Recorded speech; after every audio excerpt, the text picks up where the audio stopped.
out of bounds for UCR. 25 on the shot clock as we're under the 8-minute mark in the first half. Here's Pickens up top. Long Beach coming out in a 3-2 zone. Out the timeout as they'll swing it. Hargris, pump fake, kick out. Olabode, top of the key three-pointer, puts it in. Neil Olabode from downtown, and the lead's down to 4, 20-16. Long Beach still on top, 7:37 to go in the first half. Devin Askew up the court into the second 47 for Long Beach, working on Pickens, one of the elite UCR defenders. In the corner, Denson, and a travel is called. Wow, I did not expect that. Wow, there's a break for UCR, trying to get something started. As looks like Hargris and Jason Hart exchanging a few words after that travel call. It's going to be shot out of bounds for UCR towards the opposite basket as they trail by 4, trying to cut into this lead. 7:26 to go. Hargris, he'll walk it up. Long Beach still in that half-court press. UCR across the timeline. Smith in the corner, crossover, drives inside, lost it, gets it back, step through, right-hand layup, too strong, fight for the rebound, Whitborn has it, and he'll kick it out to Hargris. Over to Pickens, right wing, Pickens, back to Hargris up top, and they'll reset their offense. Hargris, one-on-one against Cam Martin. Hargris, left-hand dribble drive, gets it blocked.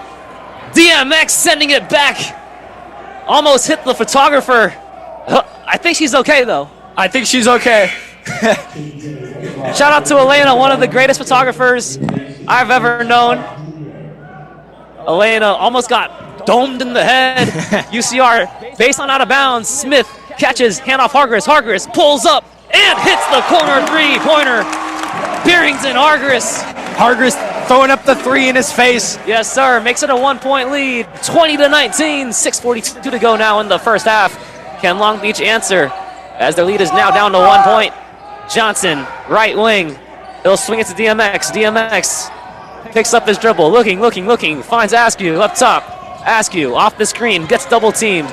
And he'll swing it back to Austin Johnson. Johnson, shot clock down to 4. Pulls up from 20 feet. Too strong. Rebound Neil Labode as Hargris will take it up in transition. Hargris, and he'll slow it down for UCR. Off the Smith screen. Hargris drives inside. Backhand layup. Puts it in off the window. Hargris just so quick. If you don't block his first step, he will attack the rim and get to the rim. On the other end, Askew, baseline drive, shut off nicely. Errant pass, stolen by UCR as Hargris controls it. Up to 10 points for Hargris to lead all scorers for UCR. Pickens, right-hand dribble drive on the baseline. Down low to Whitborn. Whitborn banging, left-hand hook shot, it's good. Count it. UCR up by 3 now. 5:30 to go in the first half. 23-20. UCR on a little run. Off the timeout. Here's Wainwright dancing up top for Long Beach State. Back to Askew. Askew, jab step. Working inside. DMX. Left-hand layup, not going to go, but a foul. 2 free throws coming up. Got Caleb Smith for that foul. And it's going to send DMX to the line. Askew having a couple words to the ref after that call.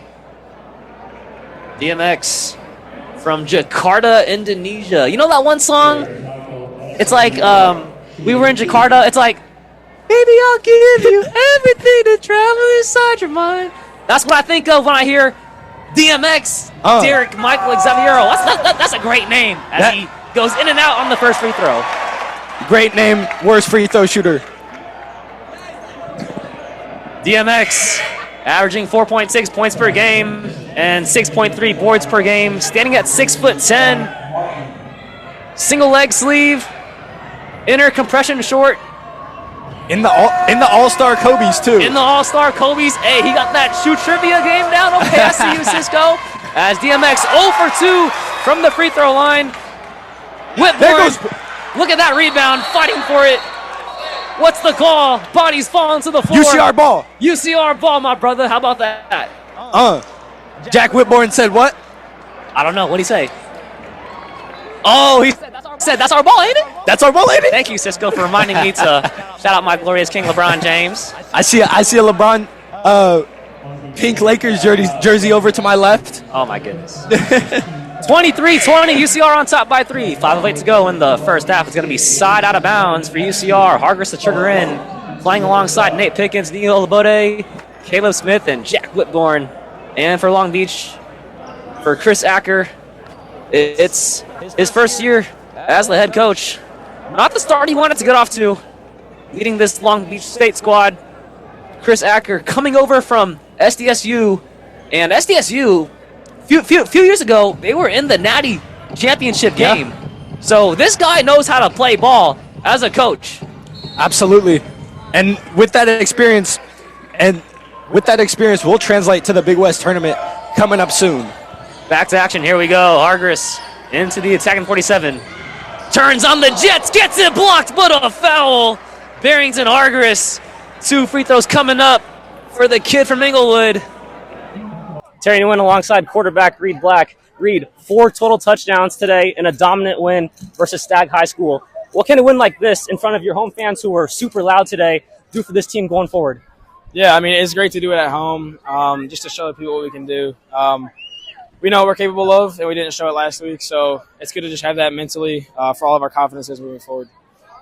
Now, you guys play Sacred Heart Prep in your next game at home. That's going to be in 2 weeks. They're going to be a tough opponent, as always. What's the message going to be in the locker room going forward as you guys prep for this next game? Yeah, I mean, we just can't be on this win too long. Feels great, obviously. But we get 24 hours and we're back at it. We don't got the best of relationships with that school, so I think we're all excited to get out there and play. Coach, 24-21, really good game, really fun to watch, but a really heartbreaking defeat. You guys played really good against a really good opponent. Just what do you tell your team right after the game in the locker room and even going over into the next practice? Just what's the message to your team after such a great game like that? Well, the kids obviously fought hard. We played against a really good team. It's just a matter of executing. I think we had both offensively and defensively a really good game plan on how we were going to attack it. We have a lot of guys that got involved when we took our shots and we took our big plays. We executed well on some of those big plays and we took advantage. But it's just the mistakes in which we made. We made more mistakes than they did. And so in crucial situations, it just kind of showed up on us.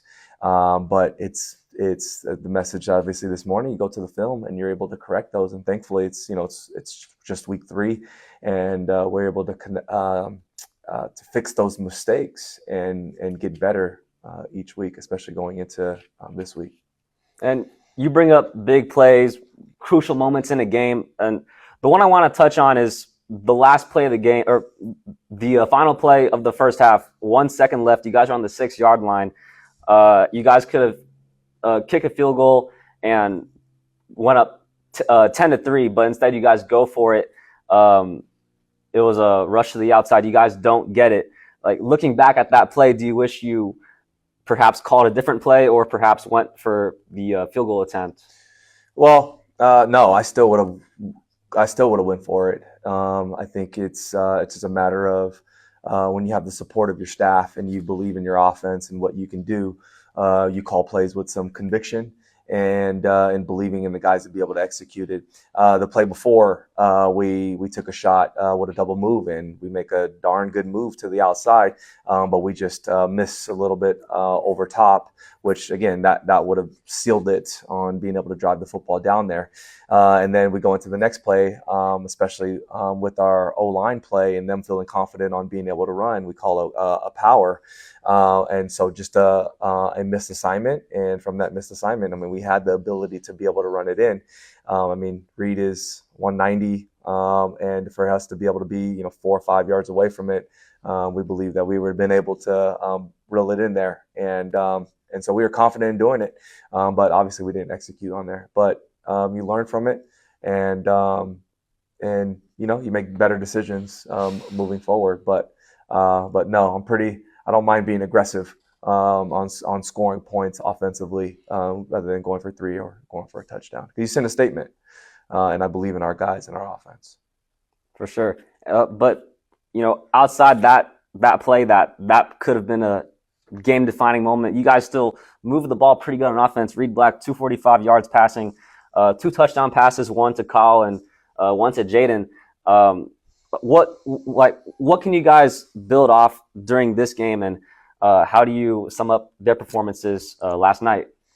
Yeah, you want to get those guys active and early. You got to build their confidence. You got to build the confidence in our quarterback, build the confidence in those guys. We're doing well hitting the ball to the outside and getting those short throws. And the hope is that one of those short throws are going to pop. That will open up for us as we push the ball continually downfield. And that's why it was very effective when we took our shots with our guys. And so we get our playmakers the ball in space, trying to get those guys the ball on top of staying true on who we are. We believe we can run the football. We believe we have an experienced O-line that can be able to do what we asked in controlling the line of scrimmage. So I think we just got to clean up the details. As we clean up the details, you'll see our offense being a lot more explosive.